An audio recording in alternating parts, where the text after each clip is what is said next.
1940 में Nazi Germany लाखों pounds की जाली करेंसी बनाना शुरू करता है। वो उन्हें ग्रेट ब्रिटेन में स्मगल करने का एक प्लान बनाते हैं, जो वेस्टर्न यूरोप में फैशिज्म के खिलाफ खड़ा होने वाला अकेला मुल्क होता है। वो बैंकिंग सिस्टम को जाली पैसों से भरने का प्लान बनाते हैं, जिससे इकोनॉमी क्रैश हो जाती है और जर्मनी विनर बनकर सामने आता है। जॉन बेकेट इस ऑपरेशन को मैनेज कर रहा होता है और जाली पैसों के साथ ब्रिटेन के लिए निकलता है। ये 19 नवंबर 1940 का दिन होता है। जर्मन जहाज ब्रिटेन पर बॉम्बिंग कर रहे होते हैं।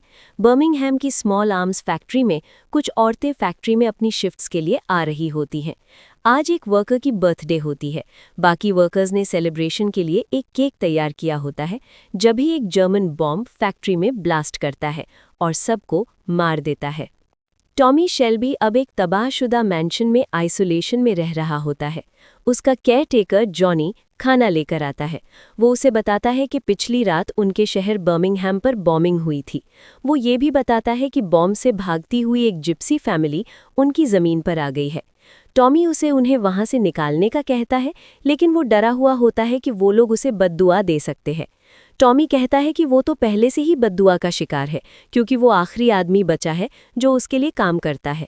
जॉनी कहता है कि एक जिप्सी औरत ने उसे पहचान लिया था। वो औरत टॉमी के बारे में पूछती है। उनके लिए वो अभी भी रोमेरो होता है, जो तमाम जिप्सीज का किंग है। फिलहाल जॉनी ने उन्हें बताया था कि टॉमी शेल्बी सॉलिट्यूड में रह रहा है और एक बुक लिख रहा है। जॉनी के जाने के बाद उसे एक कॉल आती है, लेकिन वो उसे काट देता है। वापस जाते हुए वो एक छोटी बच्ची को नोटिस करता है। वो कॉन्सेंट्रेट नहीं कर पाता, इसलिए वो बाहर जाता है और उसे एक लाल स्कार्फ मिलता है। ये उसकी मरी हुई बेटी रूबी का स्कार्फ होता है। उसे फील होता है कि स्पिरिट्स उसके साथ इस मैंशन में रहती हैं। उसका मानना होता है कि रूबी गार्डन में खेलती है और वो स्कार्फ इस बात का प्रूफ होता है। वो स्कार्फ को अपने भाई आर्थर की कब्र पर रख देता है, जो एक ट्रैजिक एक्सीडेंट में मारा गया था। वो अपने भाई से बात कर रहा होता है, जब ही जॉनी आता है और उसे बताता है कि उसकी बहन उससे मिलने आई है। उसने उसे पहले ही कॉल करके कहा था कि वो आ रही है, चाहे वो कुछ भी कहे। टॉमी राइड करके उससे मिलने निकलता है। उसकी बहन एडा उसे पिछली रात होने वाली फैक्ट्री बॉम्बिंग के बारे में बताती है। टॉमी कहता है कि वो अब उनकी एमपी बन चुकी है।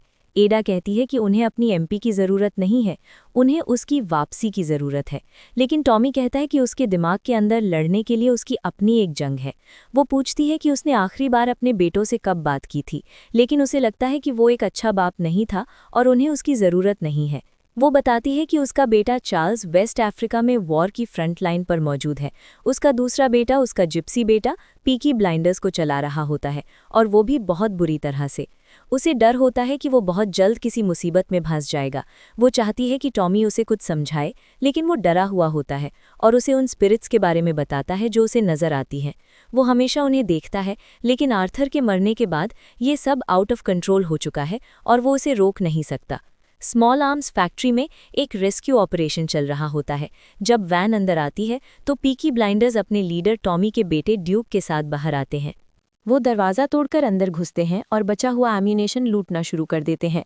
एक आदमी उनका सामना करता है, क्योंकि वो वेपन्स फ्रंट लाइन पर मौजूद सोल्जर्स के लिए होते हैं। वो उसे बताता है कि उनके पास पुलिस चीफ की परमिशन होती है। वो आदमी क्राउड की तरफ देखता है और पूछता है कि क्या वो उन्हें ऐसा करने देंगे। एक लड़का वार्न करता है कि जो भी उन्हें रोकने की कोशिश करेगा, अगले दिन उसका घर जला दिया जाएगा। वो आदमी कहता है कि वो WW1 का वेटरन है और वो उससे बिल्कुल नहीं डरता। ड्यूक उस आदमी को मुक्का मारकर बेहोश कर देता है और वहाँ एक फाइट शुरू हो जाती है। पीकी ब्लाइंडर्स बाकी लोगों को मारते हैं, फिर वो वेपन्स जमा करते हैं और वहाँ से निकल जाते हैं। एडा अपने बेटे को पिक करती है। वो ट्रिब्यूट पे करने के लिए स्मॉल आर्म्स फैक्ट्री विजिट करते हैं। एक औरत उसका सामना करती है और कहती है कि पीकी ब्लाइंडर्स के ये सब करने के बाद उसकी अपनी शक्ल दिखाने की हिम्मत कैसे हुई। पीकी ब्लाइंडर्स अपने पब में पहुंचते हैं। ड्यूक को बताया जाता है कि लंदन से एक बंदा उससे मिलने आया हुआ होता है। ये जॉन होता है, जो उसे एक जाली पाउंड देता है। वो बताता है कि एक शिप 350 मिलियन जाली पाउंड्स के साथ लिवरपूल पर डॉक करेगा। वो इसे इकोनॉमी में फैलाने के लिए ऑर्गेनाइज्ड गैंग्स को दे रहे होते हैं। उन्हें अपने ऑपरेशन के बदले में 70 मिलियन मिलेंगे। ड्यूक कहता है कि वो रेडी है, लेकिन जॉन कहता है कि बर्लिन इस बात को प्रेफर करेगा अगर उन्हें उसके बाप से अश्योरेंस मिल जाए। वो अपनी अथॉरिटी प्रूव करने के लिए जॉन की कार पर गोली चलाता है। वो कहता है कि अब वो इंचार्ज है। जॉन कहता है कि उसे ये समझने की ज़रूरत है कि वो गद्दारी में हिस्सा ले रहा है क्योंकि उनका ऑपरेशन ब्रिटेन की हार को यकीनी बनाएगा। ड्यूक कहता है कि किसी को उसकी परवाह नहीं है, इसलिए वो भी किसी की परवाह नहीं करता। टॉमी देखता है कि किसी ने उसके घर में ब्रेक इन किया है। वो जॉनी को आवाज़ देता है लेकिन वो कहीं नहीं होता, इसलिए वो एक गन पकड़ लेता है। उसे एक नोट मिलता है, खुली हुई विंडोज़ को फॉलो करो। उसे अपने तमाम विंडोज़ खुले हुए मिलते हैं। वो एक जिप्सी औरत पर गन टान लेता है। वो कहती है कि उसने बस स्पिरिट को बाहर निकलने देने के लिए खिड़कियां खोली थीं। वो देखने की कोशिश करती है कि उसने क्या लिखा है। टॉमी उसे रोकने की कोशिश करता है। वो ये देखकर शॉक हो जाता है कि वो उसकी लेट लवर ज़ेल्डा जैसी दिखती है। वो कहती है कि वो उसके अंदर उसकी जुड़वा बहन को देख रहा है। मरने के बावजूद उसकी बहन ख्वाबों में उससे बात करती है। वो अपना इंट्रोडक्शन काउलो चुरिकलो के नाम से करवाती है, जो ज़ेल्डा की जुड़वा बहन होती है, जिससे उसका बेटा ड्यूक है। वो कहती है कि उसने अपने बेटे को अकेला छोड़ दिया था, लेकिन वो कहता है कि उसने उसे अपनी बादशाहत दे दी थी। अब उसकी अपनी एक प्रॉब्लम होती है। वो जानती है कि उसे उन लोगों की स्पिरिट्स नज़र आती हैं जो उसकी वजह से मरे थे। वो कहती है कि उसका बेटा एक बुरे आदमी के साथ काम कर रहा है, एक ऐसा आदमी जो उन्हें तबाह कर देगा। उसके बेटे को उसकी ज़रूरत होती है। अचानक जॉनी हाथ में गन लिए अंदर आता है और उसे देखकर शॉक हो जाता है। टॉमी उसे खाना तैयार करने का कहता है। जॉनी टॉमी को वार्न करता है कि वो औरत जिप्सीज की रानी होती है। वो उन रोते हुए लोगों से पैसे बनाती है जिन्होंने वॉर में अपने प्यारों को खो दिया था, ये क्लेम करके कि वो उनसे बात कर सकती है। ड्यूक बाहर खड़ा होता है जब उसकी फूफी एडा उससे मिलने आती है। वो फैक्ट्री के बारे में उससे सवाल जवाब करती है। उसने कुछ सुअर भी लूटे थे और हॉस्पिटल से मॉर्फिंग भी ली थी। वो कहती है कि उसे उसकी रिपोर्ट करनी चाहिए। ड्यूक कहता है कि रिपोर्ट करने के लिए वहाँ कोई नहीं है। एडा कहती है कि उसकी शक्ल बिल्कुल अपने बाप पर गई है, लेकिन उसके पास अपने बाप जैसी फैमिली नहीं होती। ड्यूक कहता है कि उसने ऐसा कभी नहीं किया। एडा कुछ पुराने एलाइज के पास जाती है और उन्हें इन्फॉर्म करती है कि वो ड्यूक की रिपोर्ट करने के लिए मॉन्टेग्यू स्ट्रीट में मिलिट्री पुलिस बैरक्स जाएगी। उसे गवाही की ज़रूरत होती है और वो उससे उनके एड्रेसेस मांगती है। वो इनकार कर देता है और कहता है कि यहाँ सिर्फ एक ही आदमी है जो ड्यूक को रोक सकता है। टॉमी एक ड्रिंक के लिए बेसमेंट में जाता है। उसे उन वक्तों के विजन्स आ रहे होते हैं जब वो और उसका भाई ग्रेट वॉर में खंदकें खोद रहे थे। वो थोड़ा नशे में होता है जब वो को अपनी बेटी के स्कार्फ के साथ नोटिस करता है। वो कहती है कि उसे ये उसके भाई की कब्र पर मिला था। वो पूछती है कि क्या वो देख सकता है कि कभी-कभी उसकी बहन उसके जिस्म में आ जाती है। वो अपनी बहन ज़ेल्डा के रूप में बात करना शुरू कर देती है। वो कहती है कि ये स्कार्फ तुम्हारी बेटी का है। उसने उसे बताया था कि ये स्कार्फ उसकी बेटी ने उसके लिए बरांच में छोड़ा था। वो बताती है कि उसने तुम्हारे भाई से भी बात की थी और बताती है कि उसने कब्र पर उससे क्या कहा था। वो कहती है कि वो बताएगी कि उसके भाई ने उसे और क्या बताया था अगर वो उनके बेटे की मदद करेगा।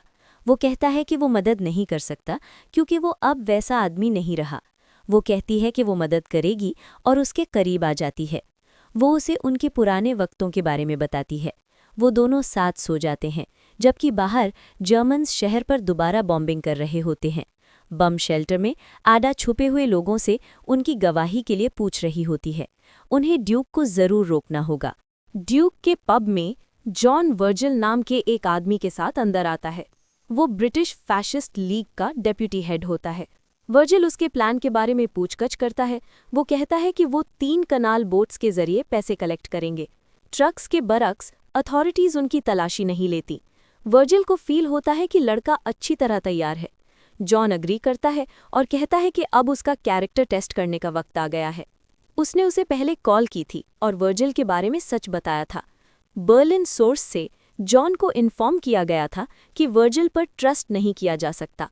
उसने अपनी मिस्ट्रेस से भी बात की थी, जिसे उसने इन्फॉर्मेशन लीक की थी, और उसने इसकी गद्दारी को कन्फर्म किया था। जॉन अपने कान बंद कर लेता है और ड्यूक गोली चलाने के लिए रेडी होता है। वो आदमी उसकी गन को पुश करके खुद को बचाने की कोशिश करता है। गोली उसके गले को चीर देती है। वो रेंग कर दूर जाने की कोशिश करता है, लेकिन ड्यूक गोली मारकर उसे गिरा देता है। जॉन उसे यकीन करने के लिए दोबारा गोली चलाने का कहता है। हिचकिचाता हुआ ड्यूक बहुत सारी गोलियां चला देता है। वो उसके लिए एक ड्रिंक निकालता है और कहता है कि वो कुछ पावरफुल आदमियों के साथ काम कर रहा है और वो इस बात को यकीनी बनाएगा कि वो नए रिजीम में खूब तरक्की करे। वो उसे बॉडी का ख्याल रखने का कहकर वहाँ से चला जाता है। टॉमी को के पास उठता है और वो उसे बताती है कि उसके भाई ने उसे क्या कहा था। वो उस रात अकेला नहीं था। टॉमी चाहता है कि वो रुक जाए, लेकिन वो कहती है कि वो उसे ब्लेम नहीं करता। टॉमी सुनना नहीं चाहता, लेकिन वो कहती है कि वो पैसे उधार लेने के लिए उसके ऑफिस आया था। उसके पास एक गन थी और उसने उसकी कार चुरा ली थी। अब टॉमी कहता है कि उसे अपना भाई मिला था जो जख्मी था और मॉर्फिन के नशे में था। उसे लगा था कि टॉमी शैतान है और एक एक्सीडेंट में आर्थर की जान चली गई थी। इस वाकये के बाद से उसे रूहें नजर आना शुरू हो गई थीं। काला कहती है कि वो आर्थर या अपनी बेटी को नहीं बचा सकता, लेकिन वो अपने बेटे को बचा सकता है। ड्यूक बॉडी को उठाता है और उसे सुअरों के खाने के लिए छोड़ देता है। शिप जाली पैसों के साथ लिवरपूल डॉक पर खड़ा होता है। अगली सुबह टॉमी अकेला उठता है। वो अपने भाई की कब्र पर जाता है और स्कार्फ वापस रख देता है। फिर वो अपने पुराने कपड़ों के साथ रेडी होता है और स्टाइल में बाहर आता है। वो कार निकालता है और तभी जॉनी वहाँ हैरान परेशान आता है। टॉमी बताता है कि वो अपने बेटे से मिलने बर्मिंघम जा रहा है। वो कहता है कि वो वेपन्स के बिना बाहर नहीं जा सकता और उसके साथ जाने का फैसला करता है। ड्यूक भी उठता है और पिछली रात के अपने खून से भरे कपड़े देखता है। वो उन्हें जलाने के लिए बाहर जाता है। जॉन उससे दोबारा मिलने आता है। वो बताता है कि पिछली रात शेल्टर्स में एक फैशिस्ट सिंपथाइजर मौजूद था और उसने उन्हें इन्फॉर्म किया था कि आइडा ने उसके वेपन्स की चोरी की गवाही जमा कर ली थी और वो इस सुबह उन्हें मिलिट्री पुलिस को दे देगी। अगर वो इन्वॉल्व हो गए तो उसे फांसी पर लटका दिया जाएगा और उनका ऑपरेशन खतरे में पड़ जाएगा। ड्यूक कहता है कि वो इसे संभाल लेगा। जॉन कहता है कि उसका एक बेटा है और वो उसे पसंद नहीं करता क्योंकि वो पोएम्स लिखता है, लेकिन अगर वो उसका बेटा होता तो उसे उस पर बहुत फख्र होता। आइडा गवाही के साथ निकलती है। उसका बेटा अपनी माँ के साथ जाने का फैसला करता है। ड्यूक उनका पीछा कर रहा होता है। वो फ़ोन बूथ में जाता है और आइडा को गोली मारने के लिए अपनी गन निकालता है। वो बूथ के आगे से गुजर जाती है, लेकिन वो अपनी फुप्पी को गोली नहीं मार पाता। वो खुद से फ्रस्ट्रेटेड होता है। वो दोबारा उसका पीछा करना शुरू कर देता है। वो मलबे के बीच से गुजर रही होती है जब एक कार सामने रुकती है तो जॉन बाहर आता है। ड्यूक एडा को भागने के लिए चिल्लाता है, लेकिन जॉन उसके सर में गोली मार देता है। वो गवाहियां ले लेता है और ड्यूक को कहता है कि उसने उसे प्राउड फील नहीं करवाया। अचानक टॉमी जॉनी को कार रोकने का कहता है। वो बाहर आता है और अपनी बहन एडा की रूह को देखता है। एडा सड़क पर मुर्दा पड़ी होती है। टॉमी बर्मिंघम पहुंचता है। एक कॉप उसे रोकता है। वो उसे बताता है कि एडा मर चुकी है और उन्हें लगता है कि उसके बेटे के पास इसके बारे में इन्फॉर्मेशन है। वो पूछता है कि बॉडी कहाँ है और कॉप कहता है कि ये एलिजाबेथ मॉर्चुरी में है। वो कार से एक गन निकालता है और जॉनी को कहता है कि वो इसे ले और एडा की बॉडी पर पहरा दे। वो वहाँ से बिना कुछ कहे निकल जाता है। वो पब में जाता है और म्यूज़िक बंद कर देता है। वो मेंबर्स को कहता है कि वो इस पब के ओनर से मिलना चाहता है। बाकी लोग उसे म्यूजिक ऑन करने की धमकी देते हैं और एक लड़का उसके पास जाता है और कहता है कि वो म्यूजिक वापस ऑन करेगा और वो दोनों साथ डांस करेंगे। एक बंदा आता है और बाकी लोगों को अपने वेपन्स नीचे रखने का कहता है, क्योंकि वो आदमी टॉमी शेल्बी होता है। पुराने बंदे उससे डरते हैं, लेकिन वो लड़का अभी भी कहता है कि उसे परवाह नहीं है कि वो कौन है और अपनी गन निकाल लेता है। टॉमी एक ग्रेनेड लेता है, उसकी पिन निकालता है, उसे उसकी पॉकेट में डालता है और उसकी गन छीन लेता है। वो आदमी भागकर बाहर निकलता है और ब्लास्ट हो जाता है। गन तानते हुए वो उनसे अपने बेटे के ठिकाने के बारे में पूछता है। ड्यूक स्मगल्ड मॉर्फिन के साथ निकल रहा होता है जब टॉमी अंदर आता है और उसका सामना करता है। मॉर्फिन को देखते हुए वो उसे कीचड़ में मारना शुरू कर देता है। वो कहता है कि उसने एडा को नहीं मारा। वो जानता है कि उसने गुनाह किए हैं, लेकिन वो अपने लोगों को नहीं मारता। वो अपने बाप को उसे अकेला छोड़ने पर कन्फ्रंट करने की कोशिश करता है, लेकिन टॉमी उसे वापस मारना शुरू कर देता है और वो उससे पूछता है कि एडा को किसने मारा। वो उसे बताता है कि वो आदमी एक मॉरिस चलाता है जिसमें 3 गोली के निशान हैं। वो पूछता है कि वो आदमी क्या करने का प्लान बना रहा है और वो सब कुछ कन्फेस कर लेता है। टॉमी मॉग विजिट करता है और जॉनी से मिलता है। वो एंटिसिपेट कर रहा होता है कि जिस आदमी ने एडा को मारा था वो उसे यहाँ गोली मारने आएगा, वरना वो उसे मार देगा। जॉनी वहाँ रुकना चाहता है, लेकिन वो उसे भेज देता है। वो अपनी बहन की बॉडी को देखता है और कहता है कि अब वो सब मर चुके हैं। वो उससे कन्फेस करता है कि उनके भाई आर्थर को मारना कोई एक्सीडेंट नहीं था। वो शराब में धुत था और उसने उसका गला दबाकर उसे मार दिया था क्योंकि वो उससे आज़ाद होना चाहता था। वो उनसे वादा करता है कि इस सब से कुछ अच्छा निकलकर सामने आएगा। वो बाहर निकलता है। जॉनी भी वहां पहुंचता है जब टॉमी उस पर गोली चलाते हुए बाहर आता है और एक गन फाइट शुरू हो जाती है। वो दोनों कवर लेते हैं और जॉनी टॉमी के साथ बातचीत शुरू कर देता है। वो रिवील करता है कि हिटलर का एक प्लान है। उनके बीच बढ़ने वाला ये सारा कचरा जो उन्हें इन्फेक्ट कर रहा है, इसे काटने की ज़रूरत होती है। वो एक अच्छा काम कर रहा होता है। टॉमी कहता है कि उसके पास जल्दी गोलियां खत्म हो जाएंगी। जॉनी आखिरी शॉट्स लेता है लेकिन मिस कर देता है। वो एक घोड़ा लेता है और उसे अपने आगे शील्ड की तरह रखकर भाग जाता है। टॉमी एक घोड़े को काम डाउन करता है। वो फिर उसे राइड करते हुए स्ट्रीट पर ले जाता है। लोग उसे वापस देखकर बहुत खुश होते हैं और उससे हाथ मिला रहे होते हैं। कॉ ड्यूक से मिलने आती है और उसे बताती है कि उसकी माँ की रूहों ने उसे कुछ बताया था। उसका बाप आएगा और उसकी मदद करेगा, और वो वही करेगा जो वो कहेगा। जब सब कुछ हो जाए तो उसे गोली मारनी होगी और उसे एक ऐसी गोली देनी होगी जिस पर टॉमी का नाम हो। उसकी माँ उसके लिए यही चाहती थी। वो जिप्सी किंग बनेगा। टॉमी वापस आता है। कॉ बाहर आती है। वो कहती है कि उसने ड्यूक से बात की थी और वो मदद करना चाहता है। ड्यूक ये डिसाइड करने के लिए कि क्या करना है एक कॉइन टॉस करता है। टॉमी अंदर आता है, ड्रिंक्स निकालता है और पूछता है कि क्या वो वाकई मदद करना चाहता है, और वो मान जाता है। टॉमी अपने पुराने क्रू के साथ रीयूनाइट करता है। वो मिलकर एडा की बॉडी को उसकी चीज़ों के साथ जला देते हैं। रात को जॉनी को ड्यूक की कॉल आती है।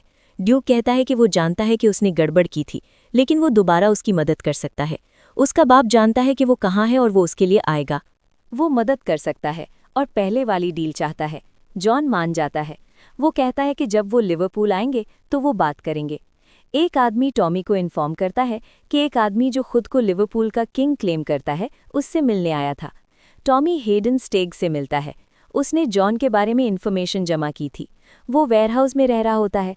टॉमी कहता है कि वो आज एक अच्छा काम करने जा रहे हैं। उन्हें कोई मेडल नहीं मिलेगा, लेकिन वो एक अच्छे मकसद के लिए काम करेंगे। वो अपने बेटे को बुलाता है और उसे इंट्रोड्यूस करवाता है।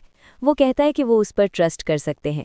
ड्यूक रिग्रेट के साथ उसकी तरफ देखता है। वो प्लान तैयार करते हैं। वो कैनाल और एक बोट के जरिए आएंगे और एक डाइवर्जन क्रिएट करेंगे ताकि बाकी लोग अंदर एंटर हो सकें।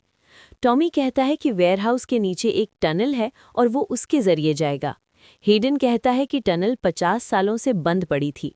अथॉरिटीज़ ने अंदर आने से रोकने के लिए मजबूत गेट्स लगाए थे। टॉमी कहता है कि उन्हें उस पर छोड़ दो। सुबह के वक्त वो लिवरपूल के लिए निकलते हैं। टॉमी लिखता है कि उसका बेटा ड्यूक उसका वारिस होना चाहिए, लेकिन आज एक टेस्ट है जो उसके बारे में सच्चाई को रिवील करेगा। लिवरपूल डॉक के करीब कर्ली जॉनी को बताता है कि टॉमी लैंडमाइंस और एक्सप्लोजिव्स लेकर निकल गया था। जॉनी कहता है कि उनके पास फॉलो करने के लिए अपनी इंस्ट्रक्शंस हैं। टॉमी को के साथ होता है जिसके कजन्स गेट तोड़ने में उसकी मदद कर रहे होते हैं। टॉमी निकलने से पहले को अपनी पाम रीड करने का कहता है। वो उसे वो सब कुछ बताती है जो पास्ट में उसके साथ हुआ था। टॉमी कहता है कि वो अपने फ्यूचर के बारे में जानना चाहता है और पूछता है कि आज रात क्या होने वाला है। वो कहती है कि आज रात उसे उसका सुकून मिल जाएगा। टॉमी अपनी गन निकालता है। को समझ जाती है कि वो उसकी इंटेंशन के बारे में जानता है। टॉमी कहता है कि उसे उस दिन ही उसका गोल पता चल गया था जब वो आई थी। टॉमी वहाँ से निकलता है जब को कहती है कि आज रात या तो वो ड्यूक को मार देगा या ड्यूक उसे मार देगा। पीकी ब्लाइंडर्स मिशन के लिए कनाल पर तैयारी कर रहे होते हैं। ड्यूक जॉन से मिलने के लिए निकलता है। जॉन का गार्ड उसे इन्फॉर्म करता है कि वो निहत्था है। टॉमी टनल में एंटर होता है और वेयरहाउस की तरफ अपना रास्ता बनाता है। जॉन ड्यूक को अपने जर्मन सोल्जर्स के पास ले जाता है। वो उन्हें बताता है कि वो बोट के जरिए आएंगे और नीचे छुपकर आर्म्ड होंगे। इससे पहले कि वो शॉट्स लें, उन्हें उनको ख़त्म करना होगा। जॉन सोल्जर्स को अपनी ड्यूटी करने का कहता है। बोट्स किनारे पर आती हैं और हेडन के अलावा सब उनसे बाहर निकल आते हैं, जिसने बोट्स को कनाल के जरिए गाइड करने का फैसला किया था। टॉमी टनल के अंदर से गुजर रहा होता है और उसे वॉर के कुछ फ्लैशबैक्स आ रहे होते हैं। अचानक टनल उसके ऊपर गिर जाती है। जॉन ड्यूक को एक ड्रिंक देता है। वो एक गन निकालता है और वो वेट करना शुरू कर देते हैं। सोल्जर्स बोट्स को तबाह करने के लिए रेडी होते हैं। आधी रात होने में सिर्फ कुछ ही मिनट बाकी होते हैं। टॉमी, जो अभी भी जिंदा होता है, बाहर जाने की कोशिश करता है, लेकिन उसे अपने फैमिली मेंबर्स के फ्लैशबैक्स आ रहे होते हैं। फिर भी वो बाहर आने में कामयाब हो जाता है और एक वेयरहाउस की तरफ भागता है। बोट्स कैनाल से बाहर आ चुकी होती हैं। जब ये करीब आती हैं तो सोल्जर्स शूट करने का ऑर्डर देते हैं। एडन गोलियों से भागता है और पानी में जंप लगा देता है। सोल्जर्स अभी भी बोट पर शूटिंग कर रहे होते हैं। ये किनारे पर आती है और ब्लास्ट हो जाती है, जिससे सोल्जर्स मारे जाते हैं। जॉन गन लेता है और उसे ड्यूक पर तान लेता है और डिमांड करता है कि वो जाने कि उसने क्या किया है। वो कहता है कि उसने एक कॉइन टॉस किया था। उसने उसे अपने बाप को धोखा देने का कहा था, लेकिन उसने कॉइन की बात नहीं मानी क्योंकि वो सही काम करना चाहता है। वो उसे गोली मार सकता है। आधी रात गुजर चुकी होती है और जॉन कहता है, किस किस्म का बाप अपने बेटे को अकेला छोड़ देता है। अचानक एक ब्लास्ट उन्हें बेहोश कर देता है। ड्यूक वहां से भाग जाता है। टॉमी टनल से बाहर आता है। पीकी ब्लाइंडर्स बाहर आते हैं और बाकी बचे हुए सोल्जर्स के साथ एक गन फाइट में एंगेज हो जाते हैं। टॉमी कुछ आदमियों को मारता है और ड्यूक से मिलता है। वो दोनों गन फाइट में हिस्सा लेते हैं। टॉमी एक एक्सप्लोजिव निकालता है और उसे भागने का कहता है। टॉमी रेंगता है और इसे जाली पाउंड्स के बॉक्स की तरफ फेंकता है। वो दूर भाग जाता है और बॉम्ब ब्लास्ट हो जाता है, जिससे पाउंड्स जल जाते हैं।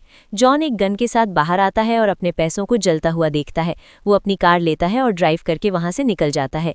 टॉमी गन के साथ उसके रास्ते में खड़ा होता है। वो उसके पेट में 2 दफ़ा गोली मारता है। टॉमी एक शॉट लेता है और उसके सर में गोली मार देता है। वो कार के नीचे आने के लिए रेडी होता है, लेकिन ड्यूक उसे बचाने के लिए जंप लगाता है। वो अपने बाप को गले लगाता है और देखता है कि उसका खून बह रहा होता है। हेडन, जिसे गोली लगी होती है, बाकी लोगों के साथ वहां पहुंचता है। टॉमी ड्यूक को वो गोली यूज करने का कहता है जो उसने उसे दी थी। वो ऐसा नहीं करना चाहता, लेकिन वो उसे इसे यूज करने पर मजबूर करता है। उसकी जिंदगी उसकी आंखों के सामने फ्लैश करती है। उसे आखिरकार सुकून मिल जाता है। बाकी लोग उसे ट्रिब्यूट पे करते हैं। ड्यूक उन्हें बाकी बचे हुए जाली पाउंड्स जमा करने का कहता है। को टॉमी के मैन्यूस्क्रिप्ट्स जमा करती है। वो उसकी बॉडी को मेडोज में ले जाते हैं।